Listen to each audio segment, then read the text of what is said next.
Assalamualaikum warahmatullahi wabarakatuh. Apa kabar teman-teman? Semoga dalam keadaan sehat ya. Baiklah, pada kesempatan kali ini saya akan menjelaskan tentang sistem peredaran darah manusia. Ini merupakan materi kelas 5 dan saya menggunakan buku terbitan Erlangga sebagai sumbernya.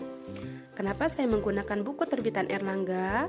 Karena penjelasannya sangat lengkap, disertai gambar yang mudah untuk dipahami, dan juga panduan-panduan praktikum yang mudah untuk diikuti. Baiklah, kita langsung saja ke materi. Sistem peredaran darah manusia. Apabila kita berbicara tentang sistem, kita harus mengingat kembali tentang konsep organisasi kehidupan. Ingat, satuan terkecil yang menyusun tubuh makhluk hidup adalah sel. Kumpulan sel yang memiliki struktur dan fungsi yang sama akan membentuk jaringan. Kumpulan jaringan akan membentuk organ.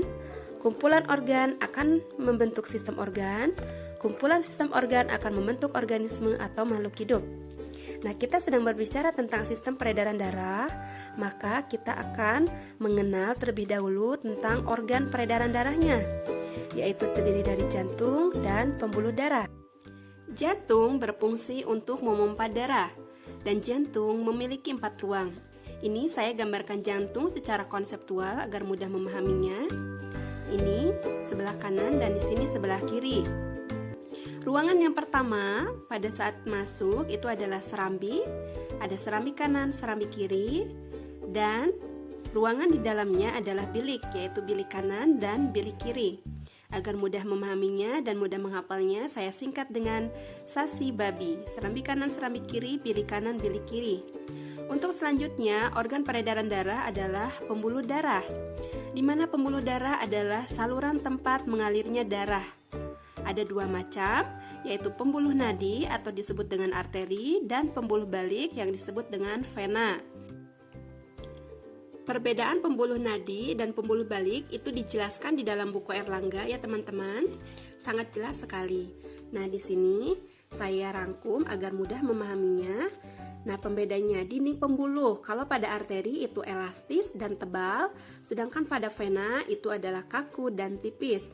Arah alirannya, arteri itu menjauhi jantung, sedangkan vena menuju jantung.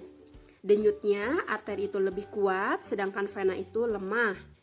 Letaknya, arteri itu jauh dari permukaan kulit, sehingga kalau arteri itu kita bisa merasakannya kalau kita tekan. Contohnya pada pergelangan tangan, sedangkan vena itu dekat permukaan kulit. Yang kita lihat pada kulit tangan kita yang berwarna hijau, nah itulah vena. Nah, yang di bawah arteri itu adalah oksigen kecuali arteri pulmonalis. Nanti akan dijelaskan macam-macamnya. Sedangkan vena itu membawa CO2 kecuali vena pulmonalis. Katupnya pada arteri itu 1 di pangkal aorta, sedangkan vena itu banyak.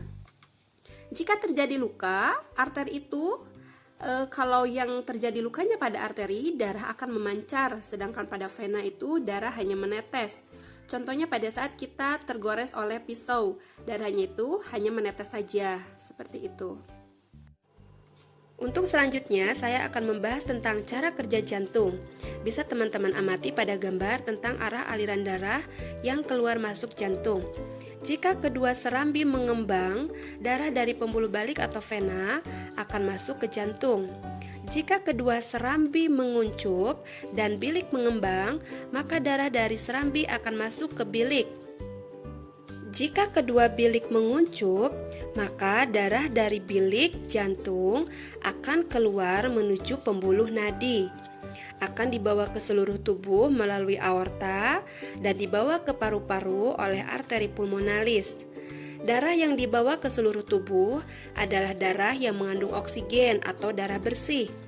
Sedangkan darah yang dibawa ke paru-paru adalah darah yang mengandung CO2 atau darah kotor, yang nantinya akan ditukarkan di dalam paru-paru, tepatnya di dalam alveolus. Sekian penjelasan dari saya. Wassalamualaikum warahmatullahi wabarakatuh.